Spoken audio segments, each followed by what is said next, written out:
Gas के दाम बढ़कर आए हैं। अब कल पिछले हफ्ते चल रही थी खबर कि शायद बढ़ेंगे, नहीं बढ़ेंगे, बढ़े हैं, ये एक्सपेक्टेड था 40%। अब दो चीज है दीप, पहली चीज तो ये कि काफी लोग ये मानकर चल रहे थे कि बढ़ेंगे नहीं, फैसला ही नहीं होगा। हाँ। क्योंकि बार बार अटक जाता है, रुक जाता है, टाल दिया जाता है। तो जिन लोगों को ये लग रहा था कि फैसला ही नहीं होगा और जो फैसला हो गया उन्हें लगेगा कि ये तो बड़ा खराब है। यस। हालांकि थोड़ा बहुत रिएक्शन स्टॉक्स में आ चुका था। अगर आप शुक्रवार को देखें तो एमजीएल, आईजीएल, गुजरात गैस, ये सारे के सारे स्टॉक्स कमजोरी के साथ बंद हुए और कमजोरी भी अच्छी खासी थी। तो शायद थोड़ा अंदाजा लग चुका था बाजार को कि इनके दाम घटने वाले हैं। आप तीनों स्टॉक देखेंगे आपको समझ में आएगा किस तरह से कमजोरी के साथ दिन के लो पॉइंट के आसपास बंद हुए एमजीएल वगैरह। तो उस हिसाब से डेफिनेटली प्राइस एक्शन ये दिखा रहा है। और जबकि बाजार मजबूत थे जी, पूरे बाजार के अगेंस्ट गैस स्टॉक ही चल रहे थे। तो ये प्राइसेस बढ़ेंगे, मुझे लगता काफी तक डिस्काउंट हो चुका था।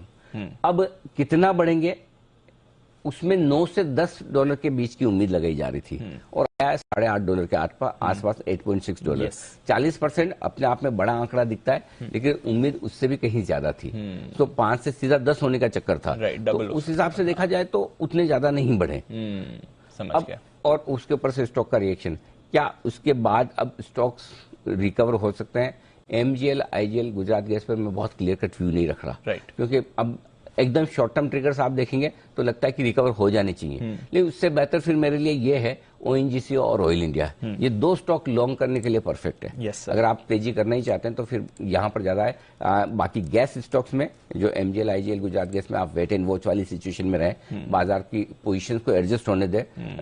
बाजार का मूड माहौल भी ढीला है, अगर तेज होता तो शायद बोल भी देते शॉर्ट कवरिंग आ सकती है। सो आई डोंट नो उसका रिएक्शन किस तरह का हो सकता है। ऑनेस्टली मुझे समझ नहीं आ रहा, तो मैं उसमें वेट एंड वॉच वाली सिचुएशन में रखूंगा। हाँ, लेकिन ओएनजीसी, ऑयल इंडिया थोड़ा बढ़ सकते हैं, उनके लिए पॉजिटिव भी है। और ओएनजीसी के लिए वो विंडफॉल टैक्स भी घटा है, और विंडफॉल टैक्स भी घटा, लेकिन ओएनजीसी के लिए ये गैस के दाम आप सोच सकते हो कितना फायदा है।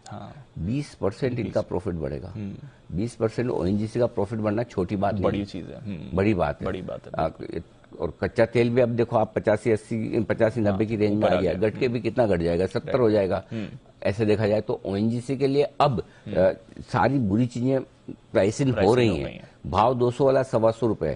तो मुझे मेरा फोकस ओएनजीसी पे ज्यादा रहेगा आज, ओएनजीसी पे ज्यादा रखना। बिल्कुल, चलिए तो ओएनजीसी, ऑयल इंडिया, इन पर रखेंगे नजर। End of course gas distribution और बाकी सारे सेक्टर्स जो यूज करते हैं इंक्लूडिंग फर्टिलाइजर, और उसके लिए फैक्ट का मैनेजमेंट भी आज हमारे साथ जुड़ने वाला है।